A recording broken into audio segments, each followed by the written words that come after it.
We still have to wait, right? Can everybody hear me online? No, doesn't look like it. Yes, yes. Okay. Oh, yes. Okay, great. So I think we have to wait a little, right? There's still people coming back from the coffee break. Okay, and sure. Maybe I should go where? Yeah. Okay. Hi.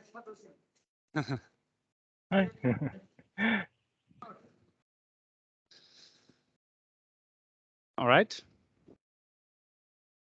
So are there other people coming or should we start? Okay, so welcome back everybody to the second session of today. So the first speaker of this session is Satoshi Murai, who from Waseda University in Japan, who I believe shares very many research interests with Basudeb, and they have collaborated just recently, right? Well, when I say recently, compared to, okay, 5 years ago maybe, on a topic that also we thought about a little bit about stacked spheres, if I'm not mistaken. And he will talk about exactly that, stackedness, tightness, and commutative algebra. Okay, thank you for the introduction. And it's really my pleasure that I can give a talk in this memorial conference of my friend Basudeb Datta. And today I want to talk about stacked triangulations and tight triangulation. But I should say that so my background is commutative algebra theory. So I understand that many of the participants here will not so familiar with commutative algebra, but so please forgive me to talk about some commutative algebra aspect of this topic. So anyway, let me start. So let me start from some notations which I will use in this talk. So in this talk, so F is always a field, and I actually only consider field of characteristic 0 or characteristic 2.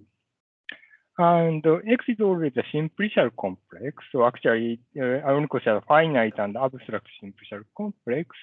And I always assume that the vertex set is the bracket n, so the set of integers 1, 2, 3, blah, blah, n.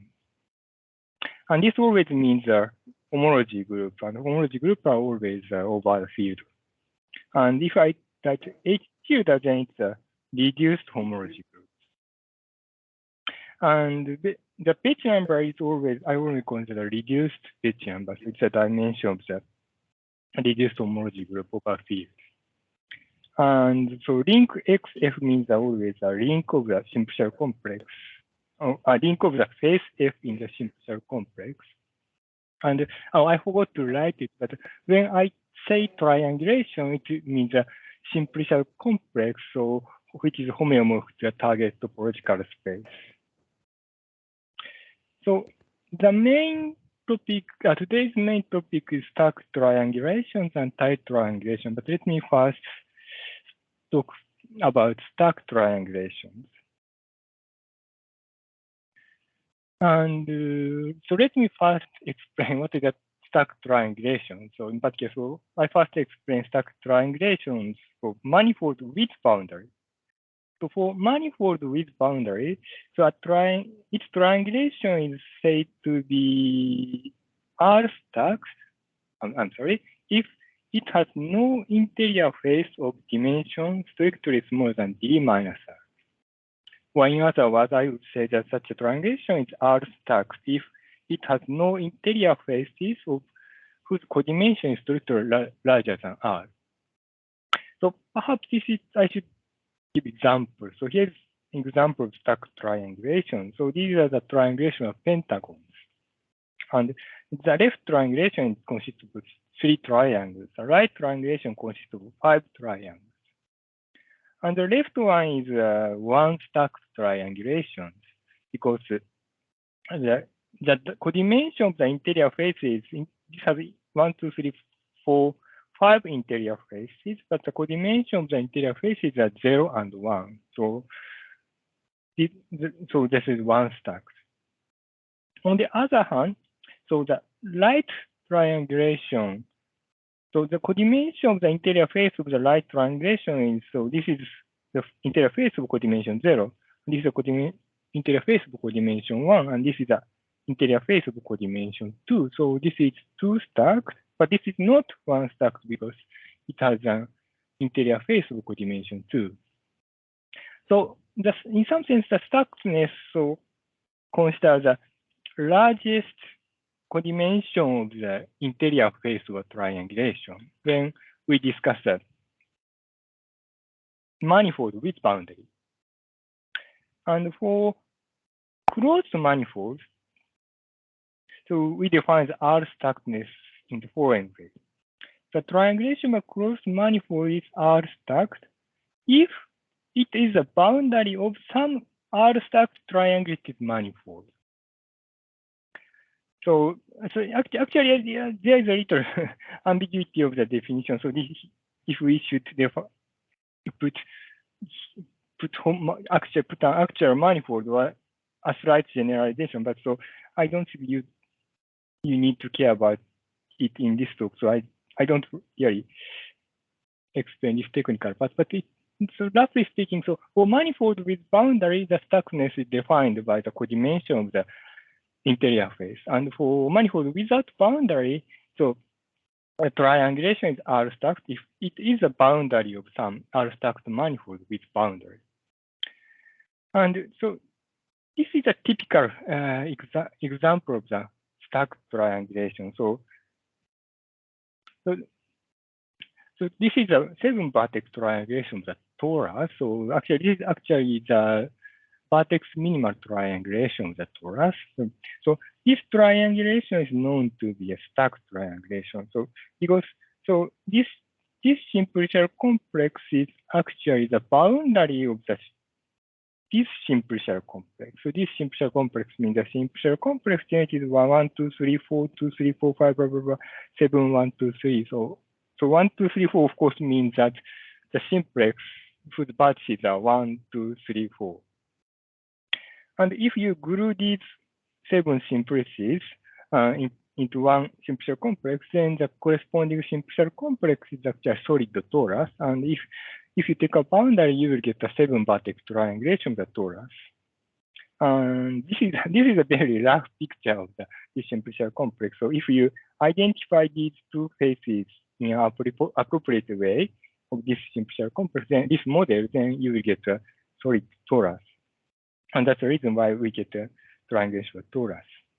And from this description of the facets, it's also easy to see that this is one stack. So I mean, this simple shell complex has no interior faces of codimension larger than 2. So this is one stack, and this is one stack simple shell complex. And because this is the right one is the boundary of the left one, then that right triangulation is a stacked triangulation. And by definition, so in some sense, so when R is very big, the stackness doesn't really make sense. I mean, for example, if R is equal to D, so it's essentially any triangulation is D stack, any triangulation with the D manifold is a D stack triangulation. So it doesn't really make sense to consider the stackness when R is large. But it is known that if R is smaller than or equal to half of D, this stacked triangulation has many nice properties. And I want to introduce 2 nice properties, which is proved by Basudeb. And here's what Baguchian that proves. So if suppose that S is an R stacked triangulated sphere, and suppose that R is less than or equal to half of the dimension, then, so by definition, there is some R stacked triangle D plus 1 manifold whose boundary is equal to the original simple shell complex. But it's actually known that this simple shell complex must be unique. So there is only one such triangulation. And here I write manifold, but I probably should mention that this simple shell complex, it's not hard to see that this simple shell complex has trivial homology. And so for the sphere case, this simple shell complex must be essentially a ball. And because this is a unique simple shell complex, it's natural to ask what is an explicit description. And Basque and Basudeb really gives a really explicit description of this simple shell complex, and they show that this simple shell complex must be equal to the simple shell complex SR. So the definition of the SR is here. So suppose that X is a simple shell complex and R is some integer. So XR is a simple shell complex consisting of all subsets F, such that all R plus one subsets of F is contained in X. A little complicated definition, but so this one is, I should say that this one is slightly larger than the original simple shell complex. And anyway, but so the point is that so the triangulation must be unique, and so we really have an explicit description of this simple shell complex.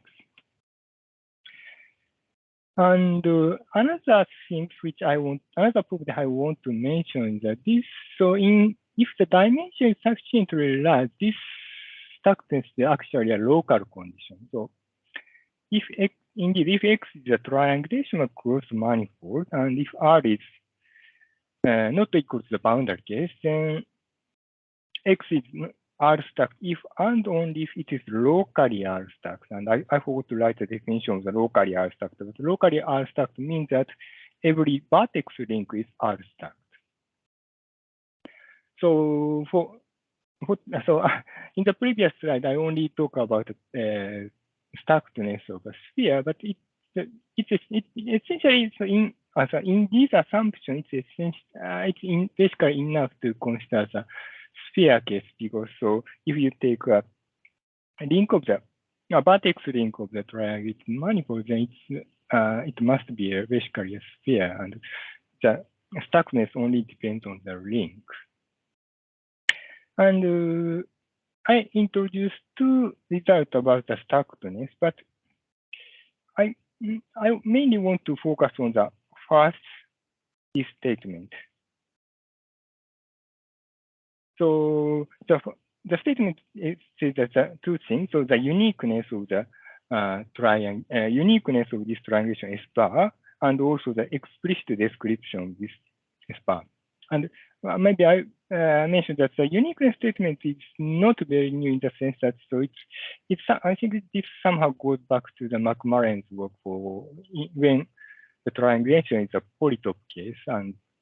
But so what is really important for me is this explicit description of this simple shell complex. And in particular, so this description is very much related to the commutative algebra theory. So let me next explain a connection of this description and some commutative algebra theory.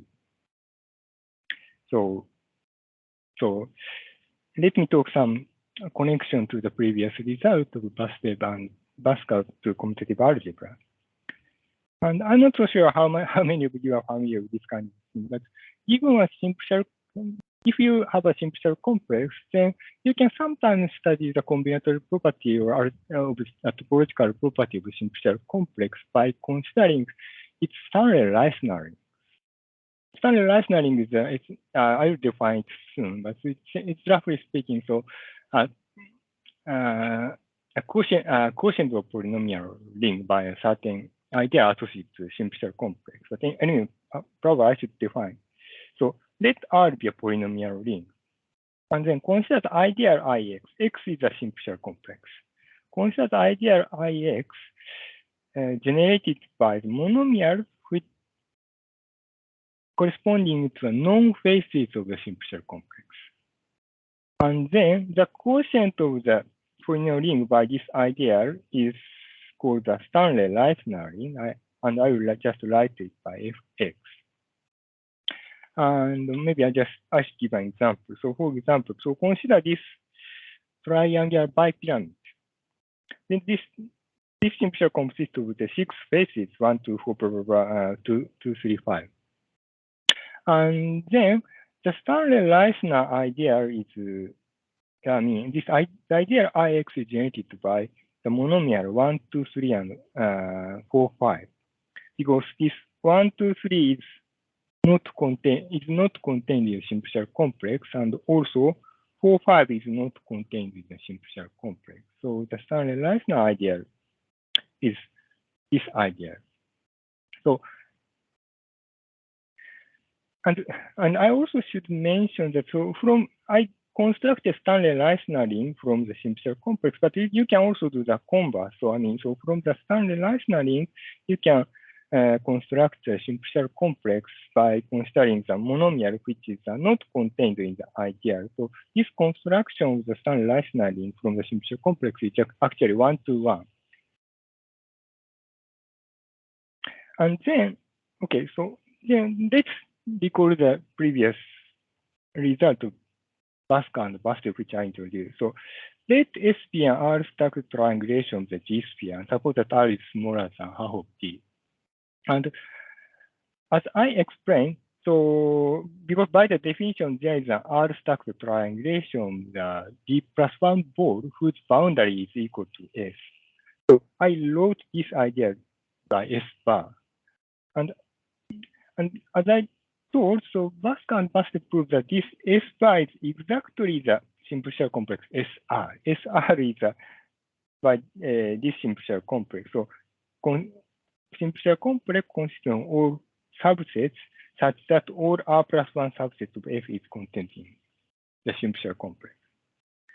And so for me, this description is a little too complicated for me. But so if you look at the Stanley-Reisner rings and Stanley-Reisner ideal, then the difference, the comparison of the S and SR becomes quite simple. So indeed, so it is kind of observation. It's not hard to see that if you consider Stanley-Reisner ideal of SR, then it's nothing but the ideal generated by all elements of the Stanley-Reisner ring of IS whose degree is smaller than or equal to R plus 1. So this somehow means that so if you want to construct this simple shell complex SR, all what you have to do is that consider the Stanley-Reisner ideal of IS and just remove all the generators of degree R plus 2. Then you will get this simple shell complex. So this construction from S to SR is has a very simple description if you use a commutative algebra. So that's my starting point of the starting point of my study of the stacked triangulation. And I actually want to explain that. I actually want to explain that. So there is a strength of this result in algebraic sense. And to do this, let me talk more about the commutative algebra. Oh, I'm sorry. So I'm sorry. I plan to give an example. I'm sorry. So yes. I'm sorry. So here is an example of the previous statement. So consider simple shell complex S. So this is a sphere. This is a triangulation of two spheres. And this has these 7 facets. And this is one stacked because this can be so if you consider triangulation, they consist of these 2 simplexes. And if you take the boundary, then you will get this sphere. And this simple shell complex is one. It's easy to see that this simple shell complex is one stack. So this is an example of the one stacked sphere and one stacked ball. And if you look at the facet of the simple shell complex, the left one is this consisting of these 6 facets, and the right one consisting of these 4 facets. And the description of the change of left to right is not very simple. But if you look at the Stanley-Reisner ideal, then the description of the left to right is quite simple. So in the sense that so if you want to get the Stanley-Reisner ideal of IS bar, all what you have to do is to just remove the generator of high degree. So in this case, if you just remove x1, x2, x3, then you will get the standard rational idea of a ball. So just forget some generators of the higher degree. This gives a construction of the stacked sphere to stacked ball. And I want to explain a bit more strength of this fact. And to do this, let me introduce one notation about commutative algebra. So I should say that commutative algebras are very much interested in the following numbers, which is called the graded Bethe number. I will introduce the definition, but I don't think you need to understand the definition. So these numbers are the dimension of this Tor algebra. So Tor algebra of R mod I and F. And just take a homogeneous component of degree J and then count the vector space dimension. And we write this number as beta I J R over I and call it graded Bethe numbers. And so this is a very algebraic invariant, but I want to say that there is a topological expression of this number. So this number beta ija, I'm sorry, so I probably should say that I write this beta ija just to distinguish the topological Bethe number. So AL means algebraic. So I probably sometimes call this algebraic Bethe number. So, but anyway, so algebraic Bethe number can be expressed using the usual topological Bethe number of induced subcomplexes. Indeed, it's known that I made a small modification to the indices, but it's known that beta I plus j of the Stanley rationality, so algebraic Bethe number of Stanley rationality is given by this sum of the topological Bethe number of induced subcomplexes. So here XW means an induced subcomplex, and here so XA is an induced subcomplex with this with the subset A, and here A runs over all subsets whose coordinate I plus is equal to I plus J. And so perhaps if I write beta ij, then you consider that I'm discussing about this topological, this sum of the topological Bethe number. But so this number has some algebraic meaning, and people in commutative algebra are interested in this number. So, and let me talk a little bit more about this number. So this number is has two indices, so it's very natural to write it in the table. And we usually write this number as a table whose L-case entry is equal to beta kk plus L. So probably this is the picture which I usually write. So in the case column and else row, I will write beta kk plus L.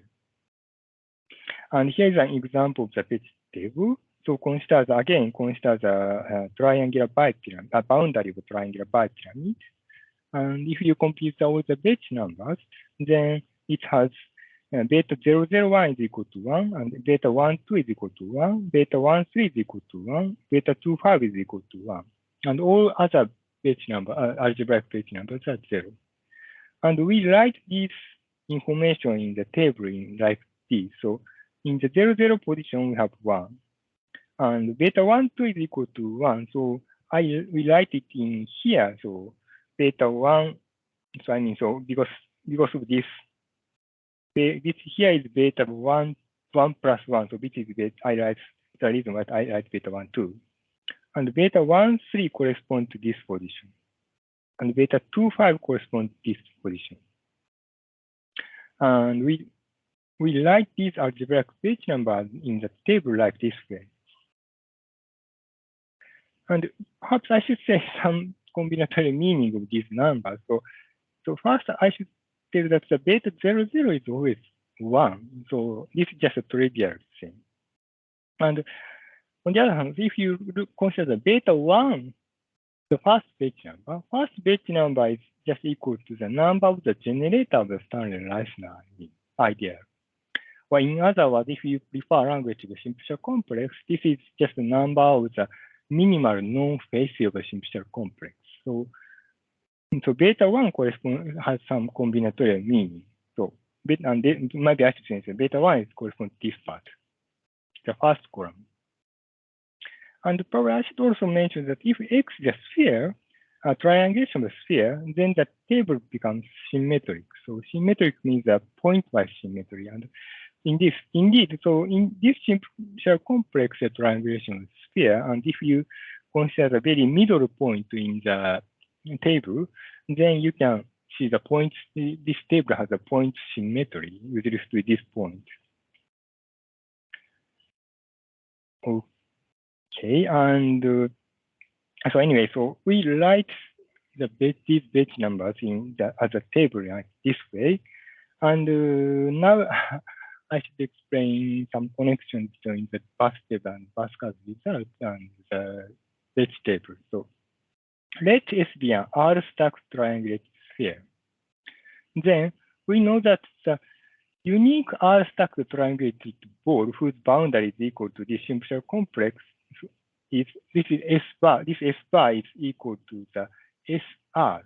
So SR is a simple complex of faces such that all R plus one subset of it is contained in the simple complex. But anyway, so this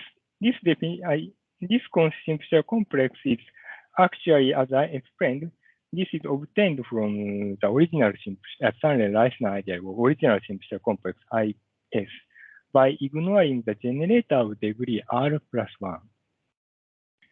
And as I already explained, so beta 1 of the algebraic Betti number, the first algebraic Betti number is just equal to the number of the generators of degree I. And because IS bar is obtained from IS by ignoring the generators of high degrees, so these factors that, so if you consider the beta 1 of the Stanley-Reisner ring of the ball S bar, then it must coincide with the algebraic Betti number of the sphere for if the degree is less than or equal to R, and it must be 0 if degree is strictly larger than 0, because this corresponds to the number of the generators, and this construction is just removing the generators of degree of high degrees. And so this is just another expression of the result of the Bascar and Basudeb, which I first introduced. And this result, okay, I just write the same statement. This statement actually can be strengthened to the more general Betti numbers in the following way. I would say that I already see that beta 1 of the ball S bar is given by this form. But actually, we can even extend this to any Betti number. We can extend this formula to any Betti number. So indeed, it's not very hard from the commutative algebra point of view that for any integer I, we have the beta I of the I plus L of the stacked ball is equal to the same Betti number of the stacked sphere for if degree is less than or equal to R, and if the degree of structure is larger than R. Perhaps it's easier to understand this statement by looking at examples. So I want to introduce one example. So consider the simple complex S bar generated by these three simplices. And this is a one stacked ball. And so the boundary of this simple complex is a one stacked sphere. And if you look at the Betti table, so the Betti table of the sphere has this form. On the other hand, the Betti table of the stacked ball has this form. And you can immediately see that the Betti table of the ball is exactly the same as the lower half part of the Betti table of the sphere. So, and this equality is a statement which I wrote in the previous slide. And so and the result of Bascar and Basudeb, which I first introduced, somehow discussed this first column of the Bethe number. But so this is true for any column. So that's some commutative algebra can tell to the stacked triangulation. And so there is an advantage of considering this Bethe table. So indeed, I should explain that. So what I already explained, that if S is an R-stacked triangulation, then the R-stacked triangulation sphere, then the corresponding R-stacked triangulated ball must be given by SR. And such a ball, the Bethe numbers of such a ball is given by this form. But we can actually do the converse of this statement. So indeed, if given a triangulated sphere, and if you consider a simple complex SR, and if the Bethe number of SR is given by this formula, then we can actually prove that this simple complex must be stacked. So the latter statement is purely commutative algebra statement. So in some sense, this observation gives a way to detect the stackedness by using commutative algebra. That's somehow my important point of view. But so, as I say, this observation sometimes come from the description of the Bascar and Basudeb about the stacked triangulation. I will give an example of the application of this observation later. But so before doing that, so I also want to discuss about the other topic about the tight triangulation. So now I discuss something different. But so you consider simple complex. Then I will say that simple complex is F tight. F is a field. If the natural the map on the homology induced by this inclusion is injective for all I and for all subset A. I don't think I'm a right person to explain the motivation of that tightness, but so I'll soon give an example later. Okay, and so here I put the information of the field, but I would simply say that X is a tight triangulation. I will just simply say that X is tight if it is F tight for some field. And I probably should keep some easy fact about the tightness. So if the simple complex is tight, so by definition, this map on Zeroth homology must be injective. And in particular, this means that if a simple complex is connected and tight, then it must be neighborly. So neighborly means that for any two vertices must be connected. This is because, so if we set A is equal to the UB, then so if this map is injective and this is connected, then UB must be U and B must be connected. So this property easily follows from the definition. But this is important function because it's known that if X is a triangulation of closed sphere, then the neighborliness actually characterizes the tightness. Indeed, for closed manifold, tightness is nothing but the neighborliness. And so here's some example of the tight triangulation closed surface. So tight triangulation, the left one is a tight triangulation of projective plane. The right one is a tight triangulation of the torus. And if you maybe you know that this is a unique vertex minima triangulation of the projective plane, and this one is a unique vertex minima triangulation of the torus. And indeed, in general, tight triangulation is considered to be related to the vertex minimal triangulation manifold. So indeed, it is a conjecture of Kuhnel and Woods. They conjecture that the tight triangulation of a closed manifold must be a vertex minimal triangulation. And this is, I think, still open. So this tightness is, and anyway, I just want to say this tightness is very much related to the vertex minima triangulations. And then now I want to explain the work of Basudeb and Basudeb, which I'm very much impressed. So they actually give a criterion of the tightness in using the topological Betti number. So this definition is a little complicated, but let sigma kx to be the sum of these topological Betti numbers with some normalization term. And let mu k be the sum of all these sigma numbers of the vertex ring with some normalization term. Then the Basudeb and Basudeb proves that the tightness, the simple complex tight, if and only if, so we have this equality. So this mu number is equal to the topological Betti number of x.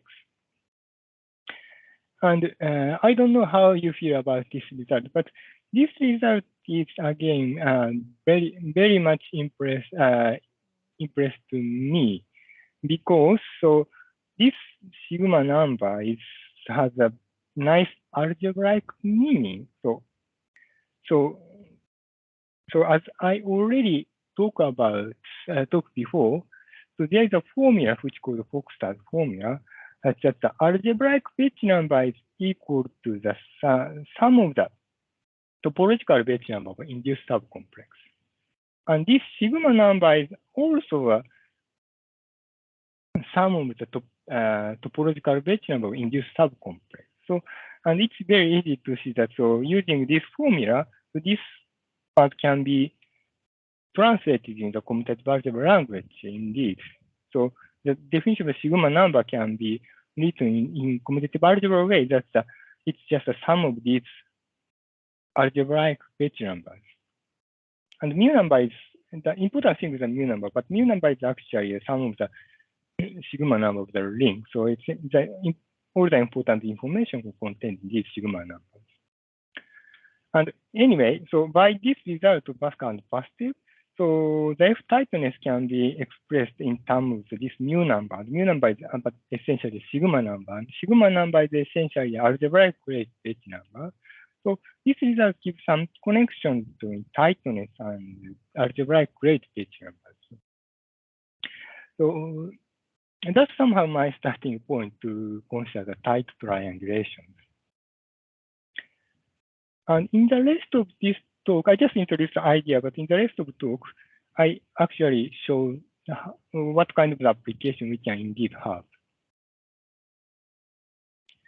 And because we talk about a little commutative algebra, so I first explain the very rough idea of the application. So in general, if you consider tightness, just assuming the tightness, but just assuming the tightness is not a very tractable condition. But when we assume tightness plus some good combinatorial condition, we can sometimes prove the stackedness and also neighboriness. And stackedness of neighboriness, by the stackedness and neighboriness, we can have some combinatorial condition. So this is just a combinatorial. So this is a very rough idea of the application of the stackedness and commutative algebra to tightness. But in this flow, the commutative algebra is useful to prove the stackedness. So I mean, it's not very, stackedness is usually very hard to prove, but so commutative algebra gives some way to prove the stackedness, and this helps to understand the tight triangulation. So anyway, probably I should give no, I actually need one more technical result. So one technical commutative algebra result. So I want to use the following theorem in the next in the slide later. So let I be an ideal generated by monomials of degree less than or equal to r plus 1. And in commutative algebra, it's known that if the jth row of the Betti table is 0 for j is equal to r plus 1 to r plus 1, and then it must be also 0 for j is larger than or equal to R. So this means, I should explain this by picture. So this means that if you consider the Betch table, and if we have some Betch table up to degree R, and we have no Betch numbers in degree R plus 1 to R to R plus 2 R minus 1, then the statement says that the rest of the Betch number must be also 0. That's what this theorem means. And this is a purely commutative algebra statement. But so this kind of commutative algebra statement can be applied to study the tight triangulations. And the topic one topic which I want to introduce is Effenberg's question. So his question is following. So let D be larger than or equal to 4. And suppose that X is an n-vertex tight triangulation of a connected sum of SD minus 1 bundle over S1. And he asks that, so in this assumption, so this equality holds. This is a, so I forgot the question mark, but so this is the question, And perhaps so I should explain the meaning of this equation. The meaning of this equation is this. So this equation tells that so the number n is the number of the vertices. The numbers of vertices only depends on the dimension and the topological Betch number. So this question asks that the tightness determines the number of the vertices. And if you remember, so it was conjectured that every tight triangulation vertex minima triangulations, and Effenberg's question actually implies that for this SD bundle, connected sum with SD minus 1 bundle over S1, if this is true, then it must be a vertex minimal triangulation. And it was also known that so this equality is true if this symmetrical complex X is one stacked triangulations. And one of the joint work with myself and Datta is to prove this question. So what we prove is following. So what we actually prove is that if X is an F-type triangulation of closed D manifold and is a topological Betch number is 0 except for 1 and D minus 1, then this symmetrical complex must be stacked. And this statement itself is can be proved purely combinatorially, but my original idea of the proof of this statement is algebraic. So, and I didn't write this proof in our paper, and I didn't even explain this idea to the Basudeb. But so let me explain how the commutative algebra can attack such a problem. So in this statement, all what we have to prove is that the vertex link is stacked, and let Y to be the vertex link of this, and consider the Betch table. And the tightness implies that the sigma number of these things is 0 except for degree 1 or D minus 1. And this sigma number is just a sum of the usual algebraic grade Betch number. So this vanishing statement can be translated in the vanishing statement, the Betch table. And if according to this condition, if you consider the Betch table of the vertex ring, it must be this shape. So we have some numbers in degree 1 position and also in degree D minus 1 position, but all other positions must have the 0 entries. So we can deduce this condition from the tightness condition. But the existence of this big 0 is very helpful to understand the Betch numbers. Indeed, so this 0 part plus the technical result which I introduced before actually proves that this Betch number is exactly the Betch table of the Y1. So Y1 is an expected stacked triangulated ball for this simple complex Y. And I already explained that if this part is exactly the Betch table of the Y1, then it implies a stackedness because the splitting the stack vegetable in this way implies the stackedness. And in this way, we can prove the previous statement using purely commutative algebra. And as I said, I didn't write it in the proof, but so the original idea comes from this theory. And I will stop soon. But so the nice point of this, nice aspect of this is that this algebraic argument is that we can generalize this in a higher dimension. For example,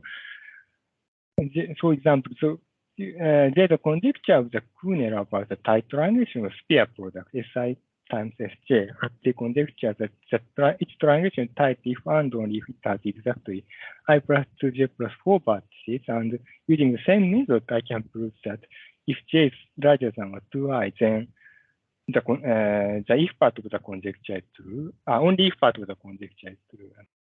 And we can also prove that using the recent method of the ID plus C2, so the if part of the conjecture is also true.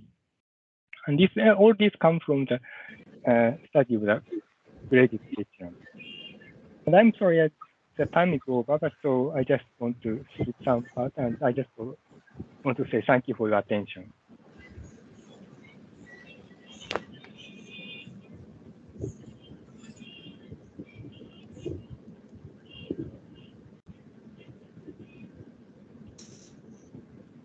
Yes. At the beginning of Stackedness, you have given a necessary and sufficient condition between the graded Betti numbers and the R stacked spheres. So, what if we start with an arbitrary simplicial complex and calculate its graded Betti numbers, and then if we got that second result, which was that your graded Betti number like I, comma L plus 1. So if we get that exact value, so can we say that the triangulation is a sphere and it's R stacked? Oh, I'm answered. So, power you means this result? Sorry, sir. So, did you mean this result?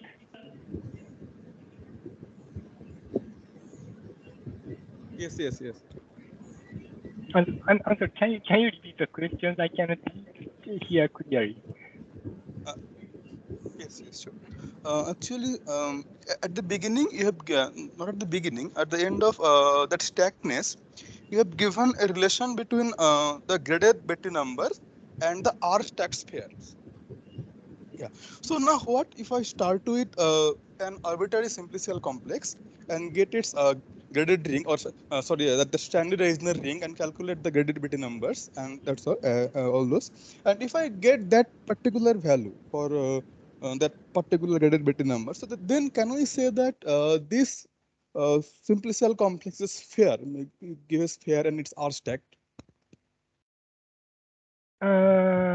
Your question is that, so here I'm assuming a triangulated sphere, but you ask if we can replace this arbitrary simplicial complex, Yes, right? Yes. Wait. So the answer is probably no. Oh. Because so the reason is, I think, simple. If you take a cone of this simplicial complex, then the graded Betti number doesn't change. But of course, the cone of the sphere is not a sphere. Okay. Thanks. All right. Thank you. Are there any other questions? So maybe in the interest of keeping like the schedule on time, maybe we stop here with the question and thank Satoshi again. Thank you. So thank you very much for coming. Okay. Sharing. All right. So okay. I think we can then just move on to the next speaker. Where's there's the next speaker. Okay. Do we need to set anything up?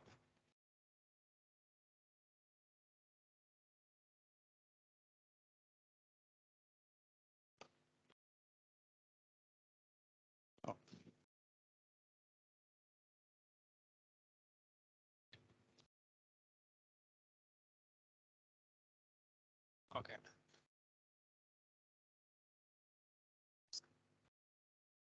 Okay, nice. Again, can everybody still hear online? Yes, yes, okay, great. Okay, so our next speaker and also the last speaker before lunch is Soumen Sarkar from IIT Madras, who actually spent a little time also at IISc a long time ago, right? And I heard it was 2.5 months, right? Yeah. Okay, and he will talk about triangulations of a class of quasi-toric manifolds.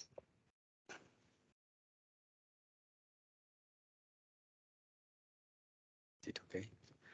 Hello. First of all, I would okay. I would like to thank the organizer. Actually, this was unexpected invitation. So yeah, I was here exactly for maybe 2 months, 13 days, and in that time, Biplab and Basudeb Datta and I discussed some results related to these topics. I was not expert. So how this topic came in my mind, this is because of Basudeb Datta. When I was a PhD student in ISI Calcutta in 2010, he visited and he gave talk on the triangulation of Cp3, which was joint work with Bhaskar Da and Basudeb Da. And what they considered is like take the product of S2 n times, and then you quotient by the symmetric group with the natural actions. Then you will get Cpn. But I felt, oh, this look very complicated things. So by that time, I came to know about the notion of which one shall I go? Is it other way? Red color not come. Oh, okay. Thank you. Maybe sometimes. Thank you. So by that time, I studied something like this, quasi-toric manifold. It's like toric manifold. Some people say like smooth toric varieties, projective smooth toric varieties, but it is like topological version of that. And let's see how much. But this talk will be more or less many open problems, maybe. So let's start. Usually, I try to make it more simple when I give talk. So simple means let's start with convex polytube. So we know the convexness in Rn. So if we have that, we can define the faces, and codimension 1 faces are called facets. So if each vertex of that polytube, if the dimension is n, and if n many facets are meeting, then we say this is very simple polytube. So I should give at least one examples. So this is like cone over a rectangle. So at this point, it is not simple. So that is not simple polytube, but this is simple polytube. This is again not simple polytube. But they are nice objects. Okay, so I will discuss about the construction of a quasi-toric manifold. It has axiomatic definition. So we are topologists, right? So what we are interested in manifold theory. So if we have manifolds, we want to study the properties of manifolds. So as many properties as there, I mean introduced, or maybe we want to introduce many more interesting invariants. So this is like constructive definitions. So we have these facet sets. And what is the other object we are interested in? Defining nice functions. So here we have something discrete things and the set of facets. So if we have this function and satisfies this condition, so this is like a submodule, Z submodule of Zn generated by these vectors. If it is a direct summand, whenever this intersection of these many facets are empty, then we say this is a characteristic function. So this was introduced by Davis Januskis long time back, 1991. And we will say that this is a characteristic pair. So what happens, interestingly, that they constructed this quasi-toric manifold using this data. So I will briefly discuss that. Oh, before that, some examples. Oh, this is good, very easiest example here. So we have some, triangle, but right angle triangle I took because this is like x-axis and this is y-axis and this is like some line segment determined by x plus y equal to 1. Okay. So tetrahedron, Basudeb Datta likes tetrahedron too much. What I felt in the 2 months. That so this is another example of characteristic function. So let's go to the how we can construct it. So this is if we take a point from the polytope, so that point belongs to a unique face in that interior. So we take that face f, and since it is simple polytope, this face can be written as unique intersection of codimension 1 faces. Depending on if the dimension of f is d, then the number of intersection of that faces will be n minus d. So as we had that characteristic function, so corresponding to this fij, what we'll have one vector from Zn. Right? Maybe vector is not the correct word, but as a module element. So that vector generates a circle subgroup, and we denote this by T. So what we get, so using all these vectors, we get circle subgroups like Ti1 to Tin minus T. So we'll take a torus subgroup Tf generated by these circle subgroups. Other way also we could do that, take the submodule and take the tensor with Rn and then consider the image of that set under the exponential map. So they are same. So now this is the nice thing that what Davis and Januskis they did, they identified. So they considered this product Tn cross Q, and they identified the elements. So here, if we have Tx that is identified with Sy, if and only if the points are same. So, and this should be this should belongs to the same isotropic group. So Tf represent the isotropic group corresponding to the point x. Okay. And this has a manifold structure, and this is called they call toric manifold, but maybe in algebraic geometry also some people they use the term toric manifolds. That's why Davis and not Davis, Bustaber and Panov, they use the term quasi-toric manifold. So I also felt that okay, maybe quasi-toric is good to use. And it has a nice Tn action. The Tn action comes from the group operation on the first factor. And interestingly, the orbit map is given by given by the second projection. So if we take the projection, second projection from here, we'll get this orbit map very nicely. So till now, I didn't say what will be the connection with Cpn. Right? We said, so this is the definition of like our quasi-toric manifold. Now, what we can, what should be the examples? Right? So this is like, this contains very big classes of manifolds, nice manifolds. So all smooth projective toric varieties. So what happens? So as a particular case, Cpn is a quasi-toric manifold.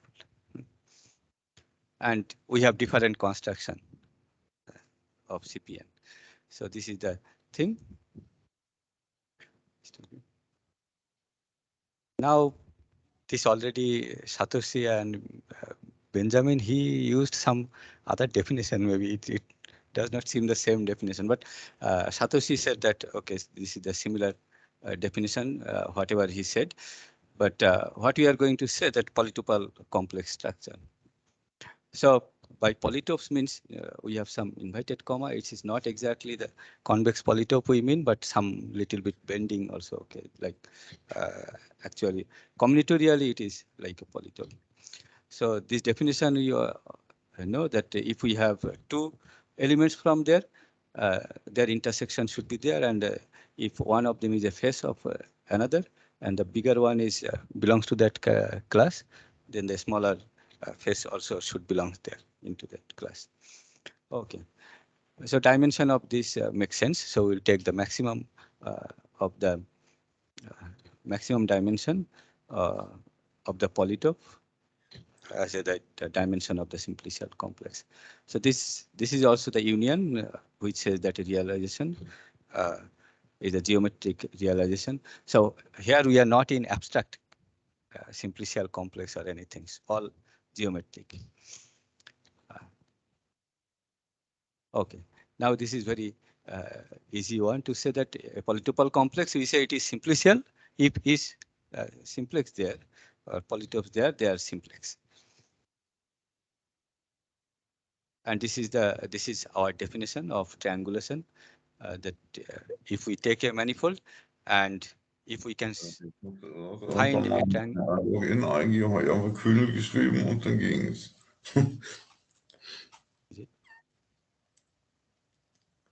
Shall I talk loudly? Oh, okay. So this is our definition. So naturally, what question we can ask? Construct an explicit triangulation for quasi-toric manifold. Right? But why I was another side, like why I was interested here, nowadays I don't know how much these techniques are coming, right? Computational techniques. So I thought maybe if we can do something, then people can find some algorithm to say some more results on that. So that was another motivation. Okay, so this is a triangulation of S1 cross S1, so torus. Of course, this is not the minimal vertex torus, but it looks very nice. And this will help us later. Okay. Some known results about the triangulation of Cpn. So the lower bound is given by 1 plus this 1 n plus 1 square but over 2 if n is greater or equal to 3. Then, so this was another paper that which was also made me like more inspiring that I should work something in that area. So the title of this paper is like equilibrium triangulation of Cp2. So how they subdivided Cp2 is like we can write the Cp2 as a complex coordinates. And then you take xi is less equal to half kind of things and greater than half kind of things. And they subdivided Cp2 in some 3 nice regions, equilibrium regions. So this is another one. And first, what they proved that Cp3 we can triangulate with 3 vertex, 30 vertex triangulation. And they used some bistellar move and to come to this 18 vertex triangulation. Okay. So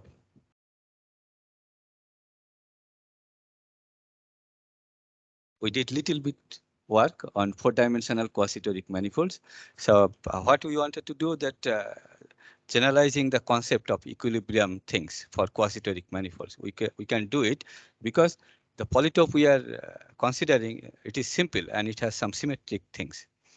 So we can subdivide that simplex, simple polytope, and define very nicely that equilibrium conditions.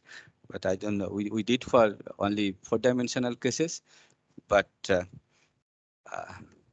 question remains open for other quasi-toric manifolds. That how we can, whatever. Another paper I found like it says irreducible triangulation of some torus. Maybe many other questions can be asked. So this is our little background. So what I will do, I will try to recall the construction for Cpn again. So what we have, Zn, we have like n Z basis. So Z basis means like we are considering as a module. So E1, E2, En, that is a standard basis element.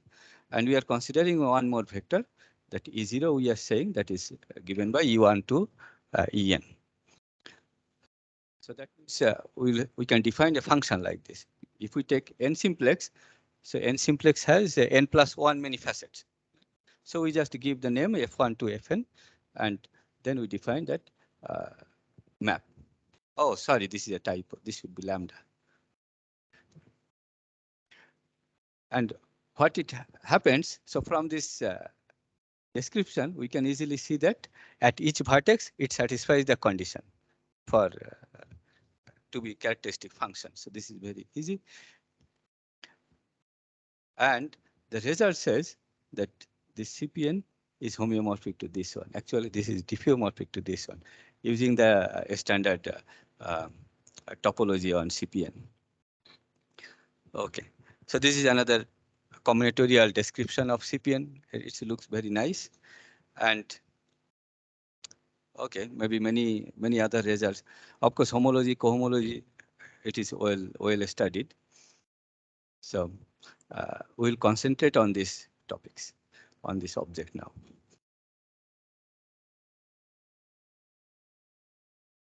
Okay, so the orbit map is this one, just to have. Now, what we want to do, our idea is like to subdivide this delta n. So, something. So we say cubical subdivision. So what we can do, if we have simple polytope, we can do the cubical subdivision of that one. So I will give one picture in a minute. So if we take a face of this one, then what we are defining, a point from the interior of this face. Okay. So how many faces are here? Maybe 2 power n plus 1 many faces are there. So that many points we have to define. So corresponding to this sigma, now we can define that the convex hull of this many points. So how we are defining? See, if sigma is a face of tau, we consider all those points, C tau. And then we consider the convex hull of this. And we say that that is I sigma. Okay. So what will happen? This I sigma is like, looks like n cube, or here if sigma is dimension d, that will be n minus d dimensional cube.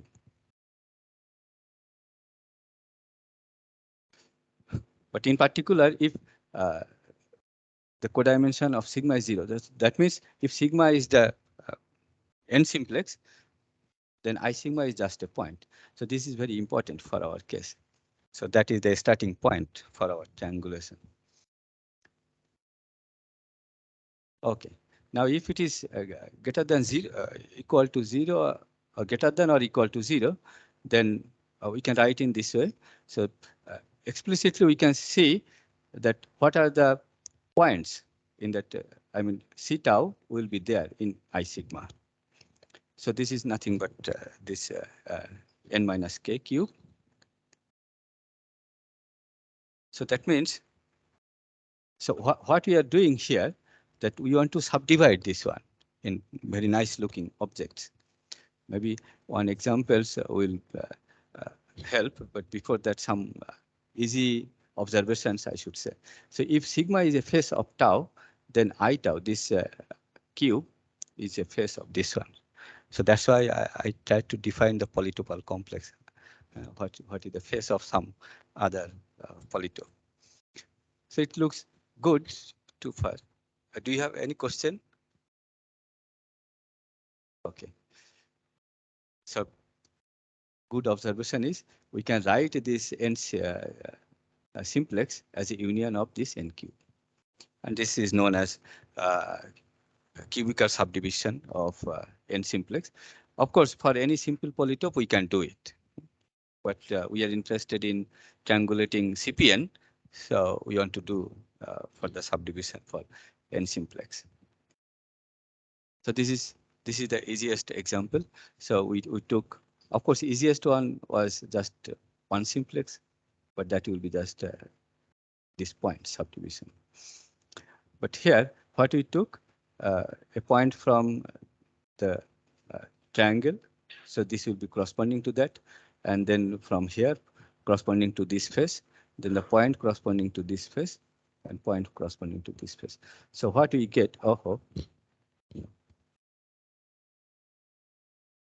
that must close.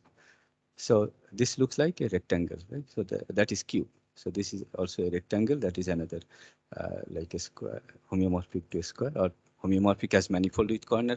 So we have three parts. So let's see other examples. So this is like from tetrahedron. So from the interior of this tetrahedron, these points, and we have many cubes. So if we see this point, and if we take this edge, right? So this is the face. So this face is the intersection of this V0, V1, V3, right? So this V0, V1, V3, and V0, V1, V4. So therefore, the cube corresponding to this edge is this one, this rectangle. From here to here, here to there, and here to here. So that rectangle is that.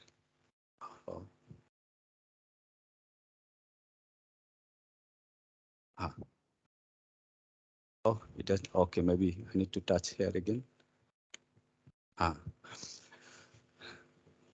And what observation we should have, that inverse image. So we have that orbit map. Right? So inverse, maybe I will go back. This one is easy. So inverse image of this point is the torus. We have the orbit map, and inverse image of this point is a circle, and inverse image of this point is a circle. So here is also a circle. So what is the inverse image of this one is like solid torus. So we have three solid torus. So this one, and this one. And what is this one? This is the inverse image of this square or rectangle is just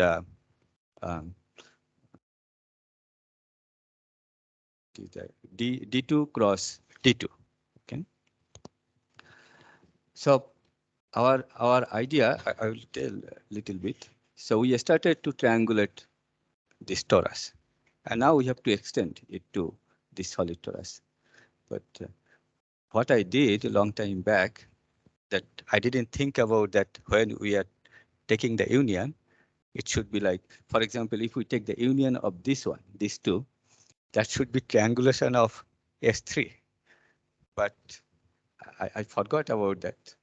And I took any triangulation, and that may give our S2 cross S1 also. And then when I came back to India, and Basudeb Datta visited me, and we had a nice discussion.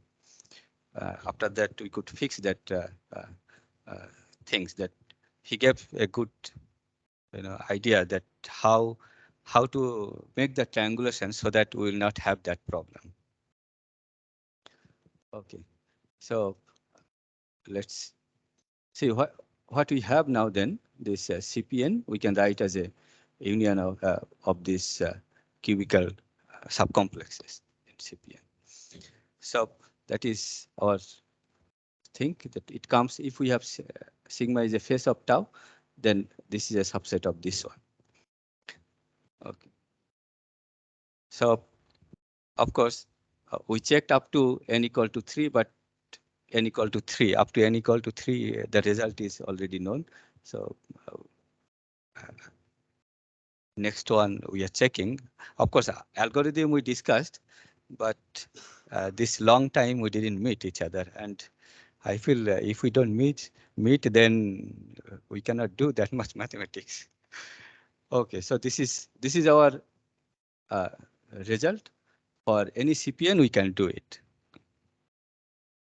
And the number of vertex, it comes from the, if we see the triangulation for torus, it was, I had to take 3 vertex triangulation of circle. So n times, and then counting how many vertices I need, it comes like this.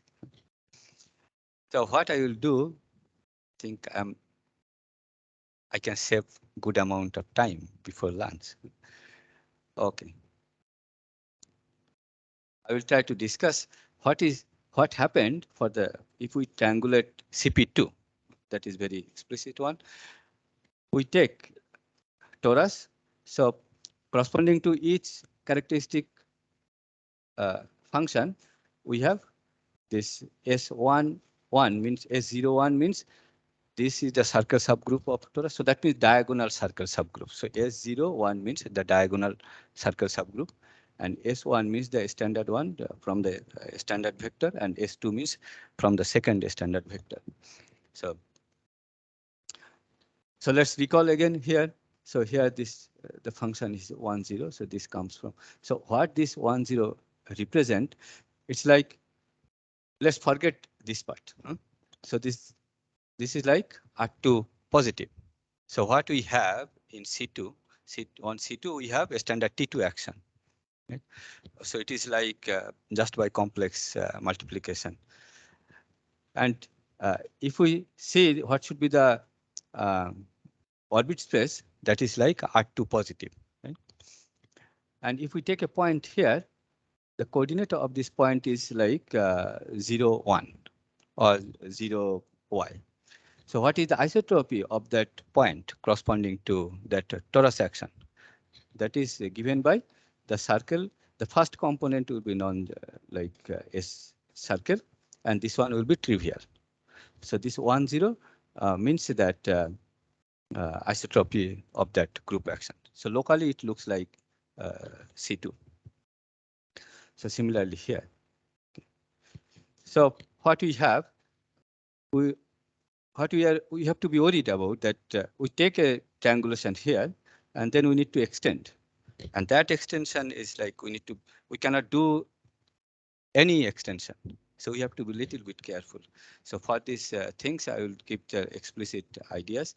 So again, let's recall the triangulation of T2 for this one. So what are the solid torus we can consider? Right? So solid torus will come if we identify like this. Huh? Then it become like torus, or at least a hollow cylinder. And we have to fill up this one. So there, even if we fill up by circle, then we have to, what we have? We have some block. We will have some blocks, and we have to triangulate that block in a nice manner. So if we do that, for the first case, how it will look like? So this is the circle coming from the inside of that cylinder. So this represents some part. And now we have this block looks like this. So on this side, this 0A, and A0 and 0, 0, it is coming from the torus, from the boundary. So we took one first triangulation here, and here also this some blocks, the same block. So what we want to see that what is the, we triangulate this actually here it is missing. So it is like I put CS1, so that means cone on the first circle cross S2, 1. So what will happen if we take this point from the boundary? AA is a point from the boundary. So I want to see what is the link of that. Right? Because at the end, it has to be a manifold, right? So we need the link of that point. So if we see this one, so in that block, we'll take this triangulation. But what happens in the common part? So common part, we took this line, subdivided this, so we have to take this one. So then it will determine the triangulation for the other part also. Okay, so this is 2 blocks, but 2 more blocks should come. And this is the way we can go. So this is here, AA is here. So now A1 to this line is coming from the inner circle. So we have torus, solid torus like this. So it is nothing but we are thickening one circle. Right? That circle is this one. So we are thickening very nicely, like tubular neighborhood kind of things in this examples we can have. Okay. So if we see this one also, that AA, so here AA to AB, and then from AA to this BA and BB, and this is coming from the next component of this inner circle. Okay, so at the end, for this solid torus, what we get, the link we get like this, very nice looking things. So this is like AB, BB, and this AA and 0, 1, it comes, and it looks like a disk, right? Where it has a nice boundary. So similarly, we can have, so this is the same as S1 cross S1, but how we are representing, we are shifting this part here, because if we shift torus, we can think as identification space from R2 by some relation that x comma y goes to x plus 1 comma 1, that is generated by that one, and another will be the other side. So here we take that translation side. So why we took it to represent this as a, like, this is the first circle S1, S11, and this represent the S01. And same identification is there. Okay. So what should be the, so now what happens that which side we want to collapse this side, right? So this is the isotropy side. So if we collapse this one, then the cylinder here, solid torus looks like little different than the other one. So geometrically they are same. Topologically they are same, but geometrically it will look different. And now we need to take different triangulation. We cannot take the same block. So what we took locally is this one. So here is the inner circle, triangulation of the inner circle, and the outside is this one. So outside triangulation is determined. Now, what is this one? It's like prism. And Basudeb Datta said that if we fix one triangulation in one side, it will, it determines the triangulation in other side if it is like prism. Okay, so again, what we want to see this AA points. So what we have actually, first we had one solid torus, and there is three solid torus are there. Now we have to see what is happening when we are considering their union, two at a time. So that should be S3, triangulation of S3. So we need to check only what is happening at the boundary point. So whether after taking union, the link is again giving something nice manifold kind of things, like this kind of things.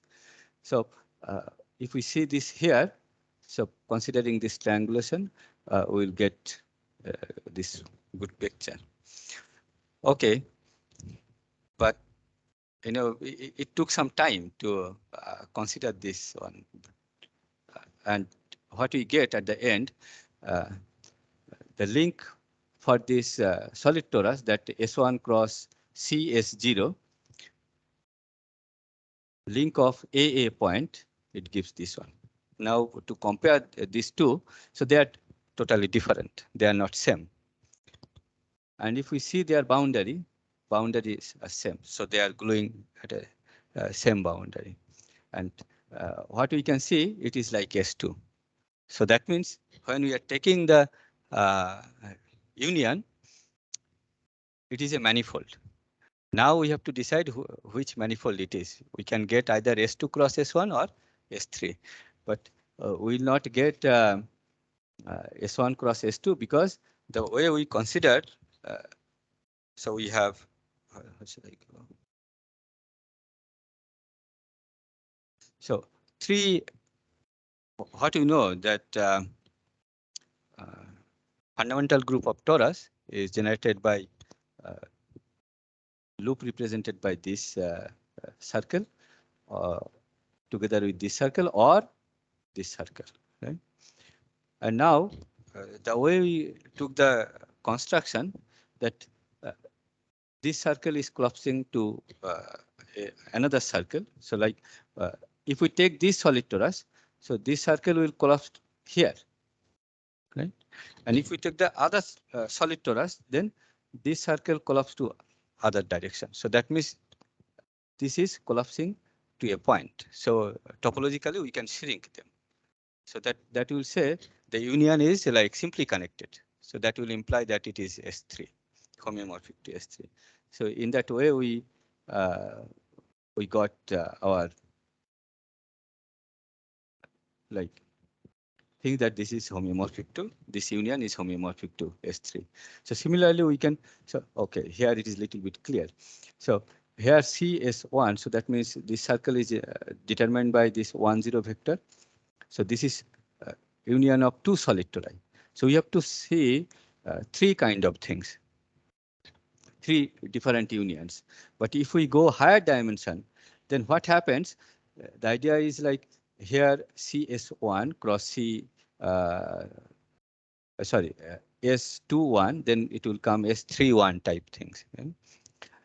And even if it comes here at a time, we are taking cone on one particular circle and considering the union. So they are not at the same cone on same circle. So they are in the different cone. So this one and this one.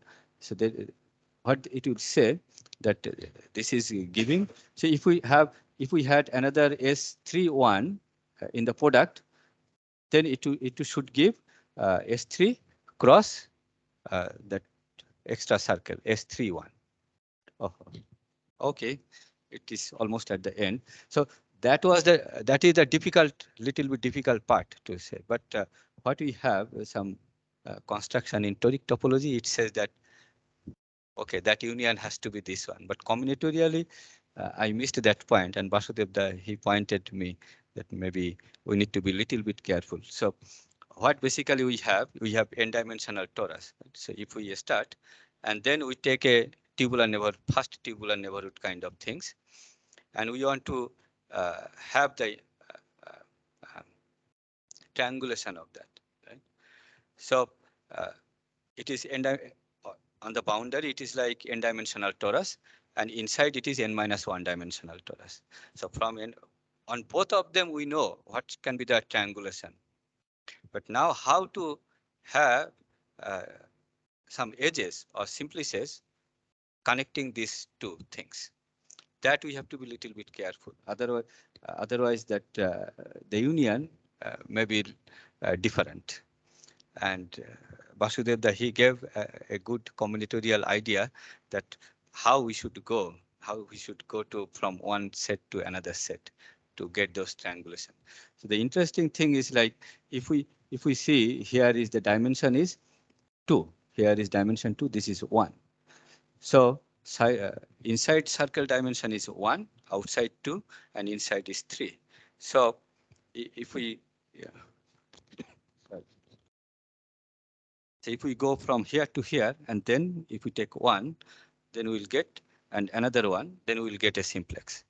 But on the top, what is that? The dimension of the simplex is 2, right?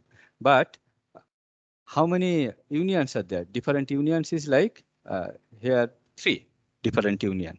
So we can take different, connecting edges, and that will determine that it should come S3, not the same connecting edges. So in that way, we can generalize it. And I feel, okay, maybe it is good to say whatever I have with Basudeb, and I'm very thankful that I was selected here for centenary postdoc fellowship. But unfortunately, I was not here for a long time. Thank you so much again. So.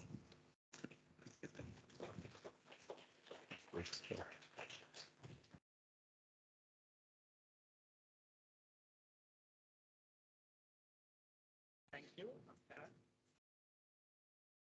Any questions online or in the room? Online? Okay. At least CP2 case, you could say that that S3 and torus and how you combine and you get it explicitly little more. No, you didn't tell. People did get picture that how you got CP2. No, no, CP2. See, uh, base is the convex polytube, and uh, for something inverse and something torus, something this, but how combine CP2, you didn't, yeah, a little bit you missed it, maybe you didn't tell explicitly.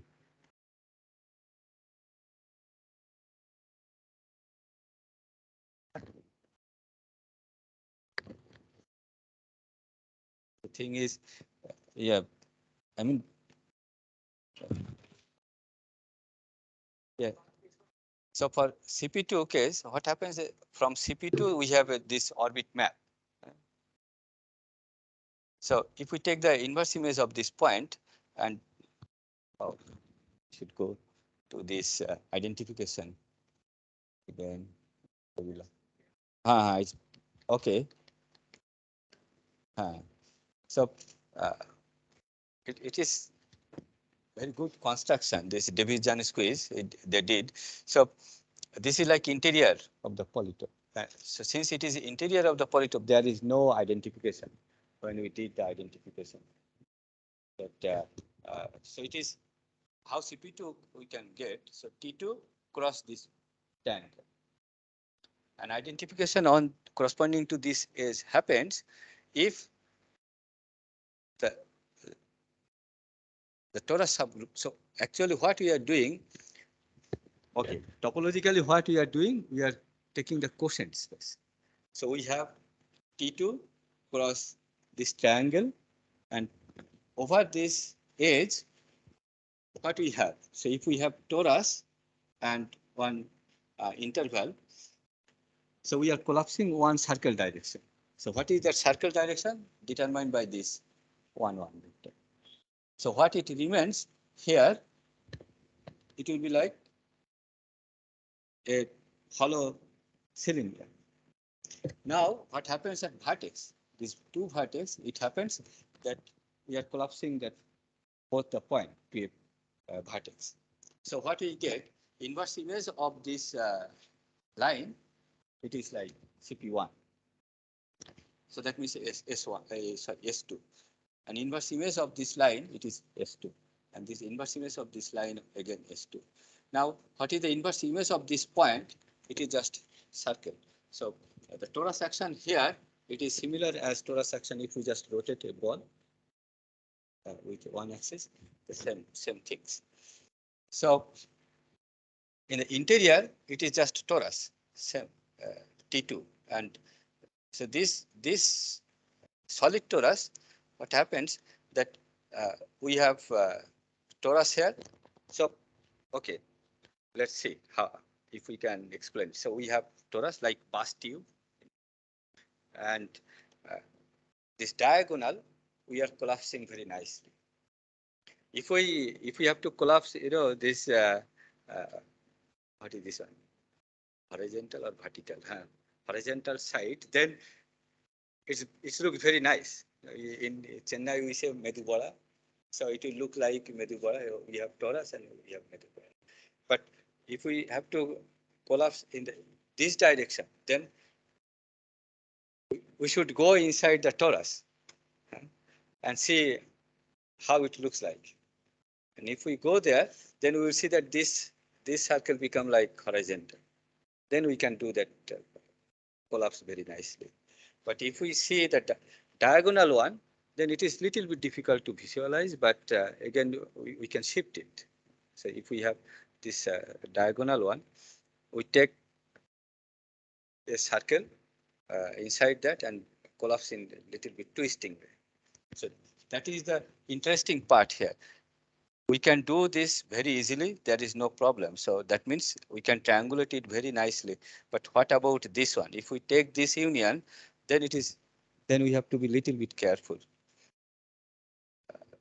So what I mean, maybe is it okay? So, you know, in web also, there are some videos that how we can see torus. So if we see torus from outside and from inside, so these two will say that is how it looks like. And then this one needs little bit, bending kind of things. That's why I try to draw the picture like the other way. Now the torus is same. It is same triangulation as the previous one, but what is happening here? It's little bit bending. So this point is identified there because of that definition, and this point identified there. But it looks like little bending, but it is exactly the same thing, same torus. Okay, so that helped us little bit. Okay, thank you again.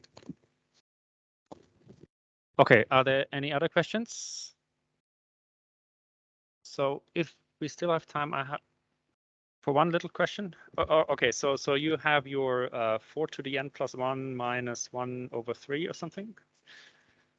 So are you confident that this is the, like, because you said it's like work in progress, that this is the final number of vertices? Yes, yes, yes. Okay, okay. Okay, so we have this one torus. Yeah, yeah. Kind of thing again. So maybe on the last slide is better. Oh, this one. Huh. So what happens if we have T3? Suppose we have T3, so it is S1 cross S11 cross S21 cross S31. So first, at one circle, we will take cone on that, and we will triangulate it. So how many copies will come? So it will come C S11 cross S21 cross S31. Another will be S11 cross C S21 cross S31, and the third component also. So this is the 3 will come corresponding to the vertex at one vertex. But we have some other part also. So how actually they will be homeomorphic even after triangulation. But when we identify them, so when we'll identify them, we'll keep this as whatever condition is here. We will not disturb for the third circle. Okay, because of the identification, the way we get quasi-toric manifold, we don't touch on the third circle. So this identification will say that it is S3 cross S31 circle. Okay, so and if we take other part, that also will give. I mean, logic is like more or less similar. And now, so what will happen if we take C S11 times C S21 cross S3? So we have to go the next step. So for the next step also, we follow the same thing.